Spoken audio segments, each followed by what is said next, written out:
पूना के पास में एक गांव है, उस गांव का नाम था पुरंदरपुर। क्या नाम था? पुरंदरपुर में एक ब्राह्मण रहते थे। उच्च वशिष्ठ कुल में ब्राह्मण का जन्म हुआ। थे तो ब्राह्मण, शिखा सूत्र भी रखते थे, तिलक भी लगाते थे, लेकिन ब्राह्मणों जैसा स्वभाव नहीं था, केवल स्वरूप था। एक बात याद रखिएगा, जात पात पूछे नहीं कोऊ, हरि को भजे सो हरि को हो। कितनी बार ऐसे ऐसे भक्त हैं जो जाति में भले ही श्रेष्ठ नहीं है, पर ठाकुर जी ने उनको ब्राह्मणों से भी ज्यादा महत्व दिया है। श्री तुकाराम जी महाराज वे ब्राह्मण नहीं थे, पर श्री तुकाराम जी का अभंग सुनकर के छत्रपति श्री शिवाजी महाराज भी उनके सामने हाथ जोड़ करके बैठ जाते थे। श्री तुकाराम जी महाराज ऐसे भक्त थे कि उनके लिए श्री पंडरीनाथ भगवान मचल जाते थे उनको देखने के लिए।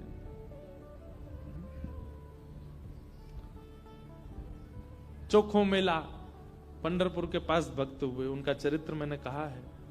कैसे अद्भुत भक्त, श्रेष्ठ जाति के नहीं थे संसार के लिए, पर ठाकुर जी के लिए। ठाकुर जी आप किस वर्ण में जन्मे हो इससे ठाकुर जी को ज्यादा फर्क नहीं पड़ता, पर जहां भी जन्मे हो आपका स्वभाव कैसा है वो ठाकुर जी देखते हैं। आपका व्यवहार कैसा, आपकी विचारधारा कैसी। तो ये उन भक्तों के लिए जिनका स्वभाव अच्छा नहीं है, जिनका व्यवहार अच्छा नहीं है, जिनके विचार अच्छे नहीं है, वो भक्त बहुत ध्यान से सुनिएगा इस कथा को। तो पुणे के पास में एक गांव है पुरंदरपुर, वहां पर एक ब्राह्मण रहते थे। स्वरूप ब्राह्मणों का था पर स्वभाव वैश्यों का। वैश्य मतलब हमारे बनिया भाई लोग, उनके जैसा उनका व्यवहार था। कैसा? व्यापार करते थे, धन देते थे, उस पे क्या बोलते हैं उसको, ब्याज पे, ब्याज पे धन देते थे लोगों को, और अपना गल्ला खोल रखा था, गल्ले पे बैठते थे। ब्राह्मण का नियम है संध्योपासन करना चाहिए, यज्ञ करना चाहिए, अध्ययन करना चाहिए, ग्रंथों का अवलोकन करना चाहिए, पर ये सब कुछ नहीं करते थे। सुबह उठे, केवल तिलक लगाया, स्नान करके चोटी शिखा बांधी और सीधे अपने गल्ले पे पहुंच जाते थे। उनको दिन भर का यही, क्या देना है देते रहो। और इन सबके साथ साथ महाकंजूस, खूब धनवान थे। भगवान की कृपा से उन पर ब्याज का इतना धन आता था कि वो पूरे पुरंदरपुर गांव को अकेले भोजन करा सकते थे। पर इतने कंजूस थे, इतने कंजूस थे, दूध में अगर मक्खी भी गिर जाती तो दूध छान के पी जाते थे, और मक्खी को यूं पकड़ करके उसके भी 2-4 बूंद छींटा जो दूध के होते थे उनको भी लेके पी जाते थे। दूध का क्या बिगड़े, इतने कंजूस। और कंजूसाई की हद तो तब पार हो गई, उनकी पत्नी का नाम था सरस्वती देवी। क्या नाम था? तो सरस्वती देवी जो थी, उनके पिताजी ने इसीलिए ब्याह किया कि भाई ये विप्रदेव जो हैं बड़े धनवान हैं, बेटी खुश रहेगी हमारी। तो सरस्वती देवी का ब्याह हो गया। उनकी मां ने, पिता ने जितने गहने दिए, ब्याह के अगले दिन ही, सब लोग इधर देखो, बहुत ध्यान से सुनो कथा। ब्याह के अगले दिन ही सुबह सुबह ब्राह्मण देवता उठे, देवी सुनो, सबरे गहने उतारो अपने। बोले क्यों? अरे देखो कितनी अच्छी नक्काशी की है इसमें, कितने अच्छे से तुम्हारे कुंडल बने हैं, कितने अच्छे तुम्हारे गले के हार बने हैं, हाथ के तुम्हारे बढ़िया कंगन कड़ूला, रोज पहनोगी तो घिस जाएंगे, उतार दो सबको। पत्नी ने भारी भारी सामान सब उतार दिए, कानों के कुंडल, नाक की बाली और गले का एक मंगलसूत्र रहने दिया, हाथ के कंगन रहने दिए, पैरों की पाजेब और पायल रहने दी।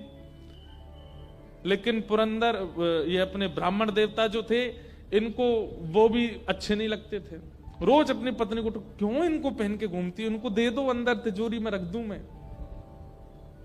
पत्नी कहती है तो सौभाग्य है, ये तो पहनने दिया कीजिए।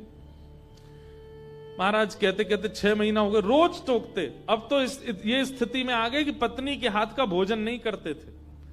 वो रोटी बनाती, बोले मुझे नहीं पाना, और अपनी दुकान पर जाके वो दुकान के बालक से कहते अपने घर से बनवा ला। दोनों भावना थी, एक तो नाराज थे पत्नी से कि गहने क्यों नहीं उतार रही है, दूसरा बढ़िया है घर का आटा बचेगा। इतने कंजूस। पत्नी बोली क्या करे, रात में बोली आप कैसे मानेंगे, बोले ये उतार दो जितने पहन रखे हैं। उसने कान के कुंडल भी उतार दिए, हाथ के कड़ूला भी उतार दिए, पाजेब भी उतार दी, गले का मंगलसूत्र भी उतार दिया। सब बिल्कुल कोरी हो गई बेचारी। केवल नाक की एक नथ रहने दी उसने।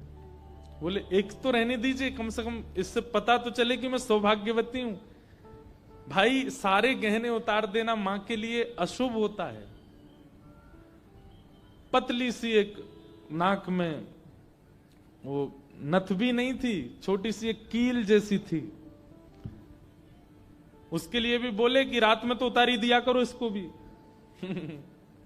इतने कंजूस। सब उतार दिया। पत्नी बेचारी साड़ी में और केवल एक नथ लगा करके, मांग में सिंदूर भर के, बिंदी लगा के वैसे घूमती थी। शादी ब्याहों में जबरदस्ती नहीं जाते थे। एक दिन पहले अपने आप को बुखार में हूं ऐसा बोल देते थे, क्योंकि गहने निकाल के देने पड़ेंगे, पहन के जाएगी। इतने कंजूस।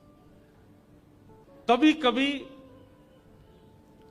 जो व्यक्ति अति में संसारी होता है ना, ठाकुर जी को उस पे भी बड़े मजे आते हैं देखने में। ठाकुर जी कहते हैं, मतलब एक बात हमारी सुनना बहुत ध्यान से, इधर देखना सब लोग। कई लोग ऐसे होते हैं, और आजकल ज्यादातर ऐसे होते हैं कि भक्ति में भी हैं और संसार में भी हैं। अभी उनको पता चला कि कोल्हापुर में कथा चल रही, तो कथा में भी आ रहे हैं, और 4 दिन बाद का उनका रिजर्वेशन भी है कि कब हमको क्लब जाना है, कब पार्टी करनी है, कब उल्टा सीधा खाना है, वो भी उनका फिक्स है। हमारी बात बहुत कान खोल के सुन लीजिएगा, ऐसों का उद्धार कभी नहीं हो सकता जो ना इधर के हैं ना उधर के।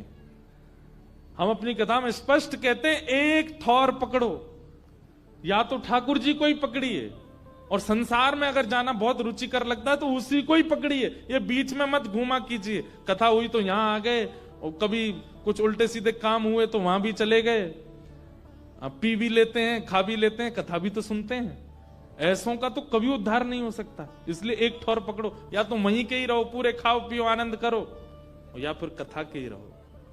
वैष्णव हो जाने का कम से कम इतना तो आप पालन कर सकते हैं कि जहां भगवत चर्चा नहीं है, जहां भगवदीय लोग नहीं है, जहां पर ऐसी व्यवस्था नहीं है, वहां से थोड़ा परहेज करो, वहां नहीं जाना है।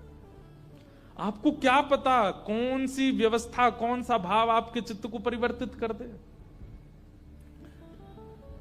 तो इसलिए हमारी प्रार्थना है, ये बीच के मत रहिए, इधर उधर घूमते रहते हैं। एक तरफ जाइए, एक तरफ पकड़िए। संसार अच्छा लगता है तो पूरे पूरे जाओ वहीं पे।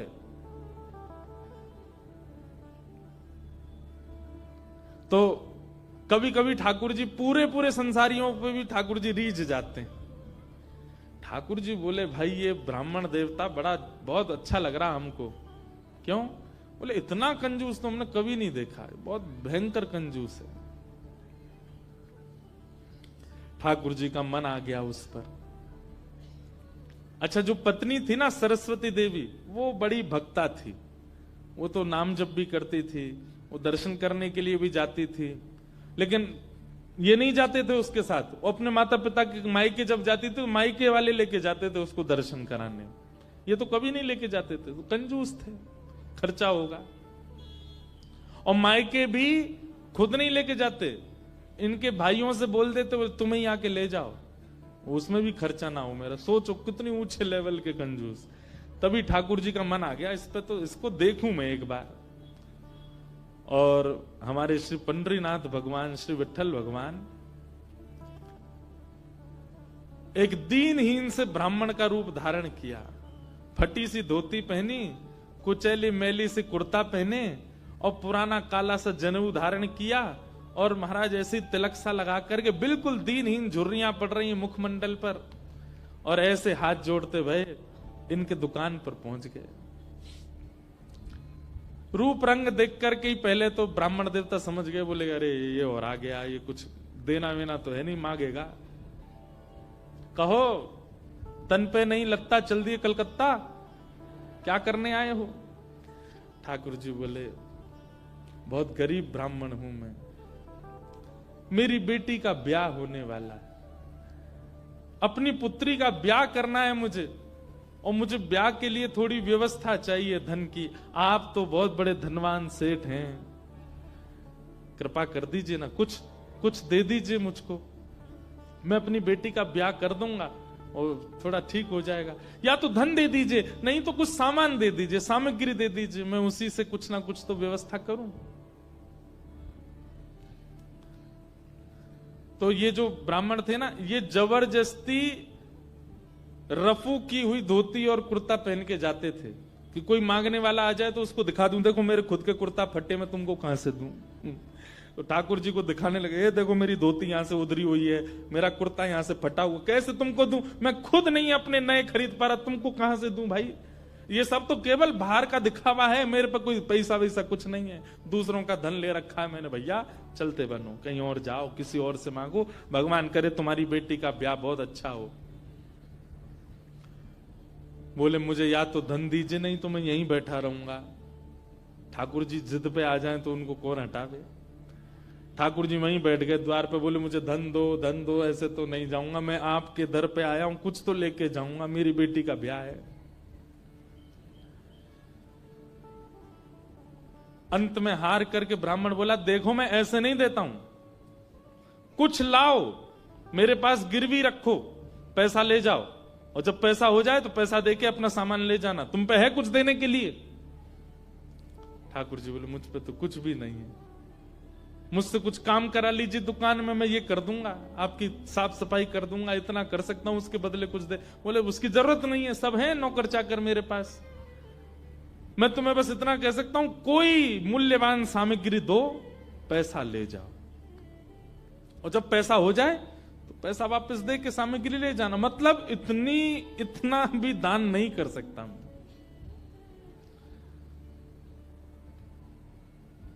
ठाकुर जी बोले ठीक है, मैं जाता हूं, कुछ ढूंढ के लाता हूं।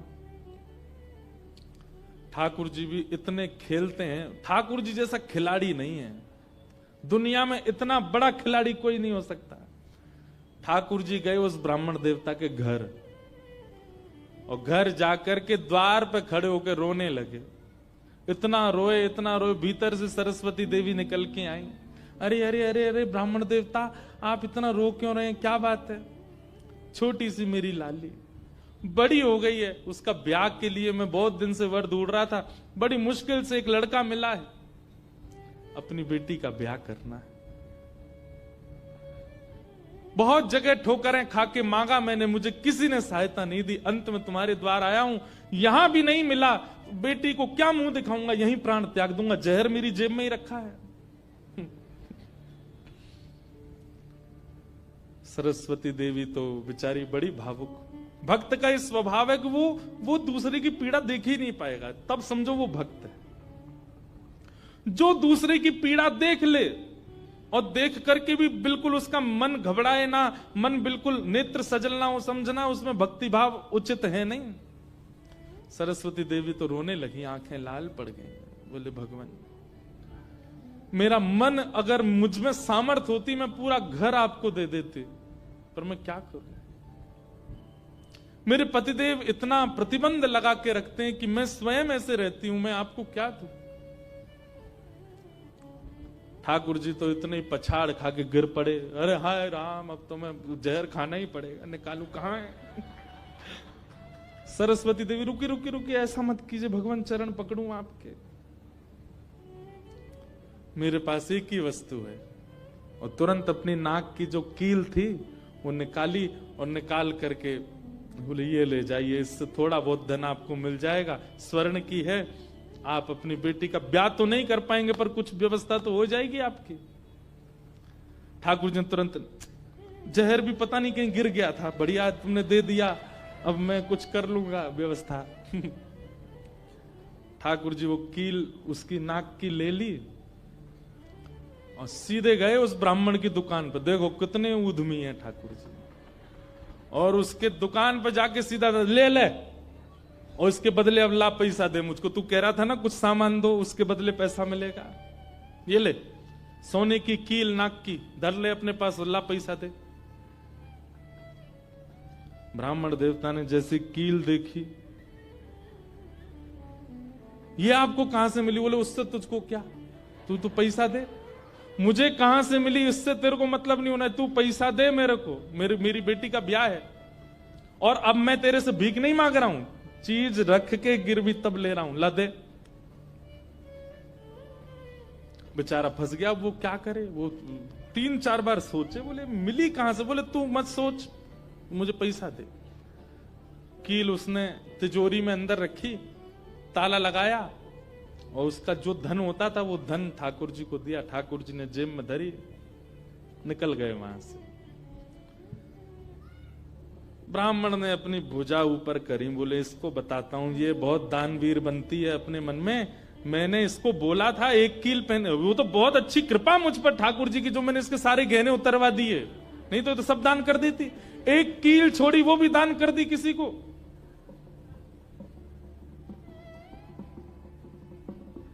पहुंच गए। अब यहां वो ब्राह्मण जा ही रहा था अपने घर, उससे पहले दुकान का जो मुनीम था वो बेचारा सरस्वती देवी को बहुत मानता था, कभी कभी सहायता कर देती होंगी उसकी। वो सेठ जी से, इनसे ब्राह्मण देवता से पहले ही दौड़ के गया और जाके बोला, मैया आज बचो आप।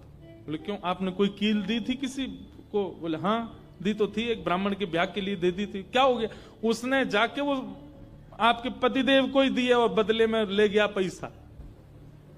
सरस्वती देवी, हाय नाथ अब नहीं बचूंगी, वो तो बहुत डांटेंगे। बोले वो आ रहे हैं, दुकान बंद कर दी उन्होंने, वो सीधे धोती चढ़ाए ऊपर चले आ रहे हैं सीधे, आप बचो।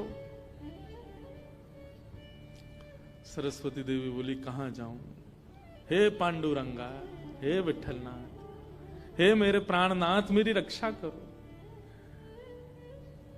ये कैसा नियम आपने मेरे आज जीवन में पहली बार तो कुछ दान किया, वो भी एक ब्राह्मण बेचारा अपनी हत्या करने पर तुला था तो मैंने किया।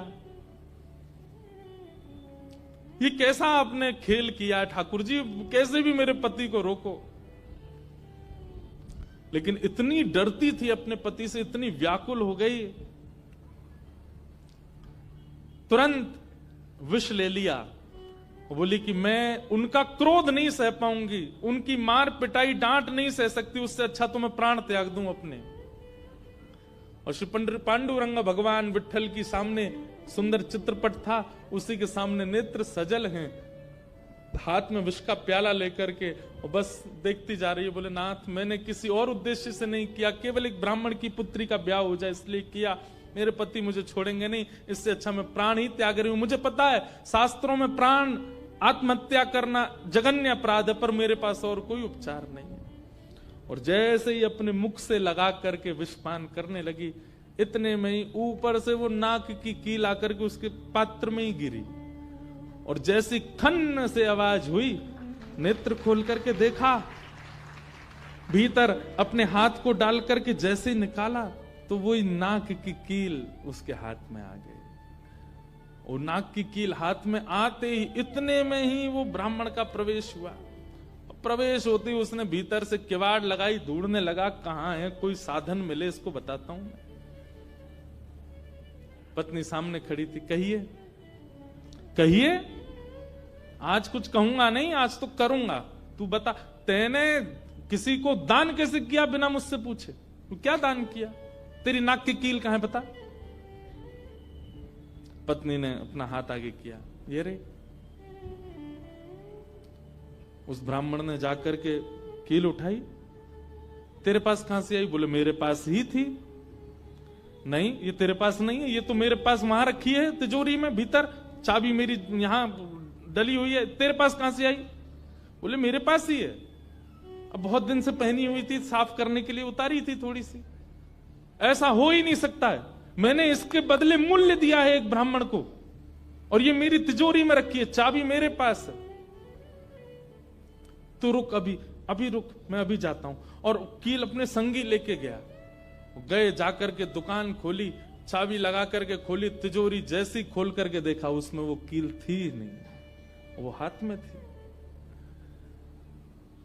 ब्राह्मण बोला, ये कोई स्वप्न नहीं है, ये कोई अचंबा नहीं है, ये कुछ और है।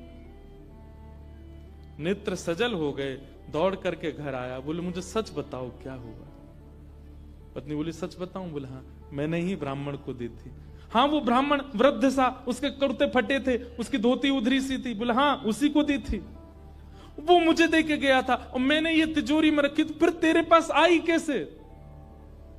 बोले मुझे जब पता चला कि आप क्रोध करके आएंगे और मेरे को बहुत सुनाएंगे, डांटेंगे, मारेंगे, तो मैंने सोचा कि मैं इससे अच्छा तो अपने प्राण त्याग दूं। और मैं पांडुरंग के सामने रोते हुए विष लेकर के हाथ में पीने को हुई, इतने में ही आपका घुसना हुआ, और ऊपर ना जाने कहां से वो नाक की कील आकर के इसमें गिर पड़ी। ये किसी और ने नहीं, और वो ब्राह्मण कोई और नहीं, साक्षात पांडुरंगा ही थे, वही आए थे, वही आए थे, वही ये सारी लीला करके गए हैं। मैंने जीवन भर भजन किया, जीवन भर विचार किया, दान करूं, पुण्य करूं, सत्कर्म करूं, यज्ञ करूं, पर आपने मुझे कभी अनुमति नहीं दी। अरे दुनिया के लोग कमाते हैं और दान करते हैं, पर हम कितने भाग्यशाली हैं कि स्वयं पांडुरंगा आए और आकर के हमारे कमाए गए धन को स्वयं लेकर के दान करवा के गए, ब्राह्मण बन के स्वयं अपने हाथ में लेकर के गए। ये आप पर और मुझ पर कृपा है। उसी समय ब्राह्मण ने मन में सोचा, मैंने जीवन में एक कार्य भी अच्छा नहीं किया, मैंने जीवन में एक कृत्य भी ऐसा नहीं किया जिससे ठाकुर जी मुझसे प्रसन्न हो, लेकिन मैं इतना अधम, इतना पापी, इतना दुष्ट, इतना अयोग्य, फिर भी मुझे ठाकुर जी ने इस योग्य समझा।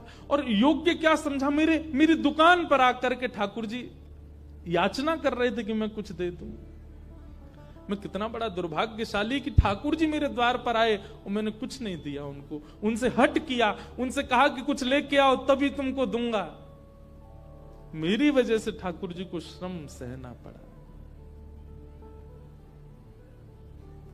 कितने कृपालु हैं बंधुओं ठाकुर जी, आपके अवगुण नहीं देखते। मैं एक बात कथा में कहा करता हूं कि मानव में और परमात्मा में अंतर क्या है। मानव वो जो सब अत्यंत गुणवान में भी अवगुण देखता है, और ठाकुर जी कौन? जो अत्यंत अवगुणी में भी एक गुण देख लेते हैं, इसमें ये गुण है। हम आप कैसे हैं? हमारे सामने 100 प्रशंसा कर दी जाए एक व्यक्ति की, और वो व्यक्ति हमारे सामने आ जाए तो हम उससे 5 मिनट मिलने के बाद जब वापस जाएंगे तो वो कहेगा, बताओ कैसा था? अच्छा था ना लड़का, मैंने उसके बारे में तुमको बताया था, अच्छा ठीक था, लेकिन उसमें भी ये कमी थी। हम कमी बहुत जल्दी ढूंढ लेते हैं। और ठाकुर जी अत्यंत अयोग्य, अत्यंत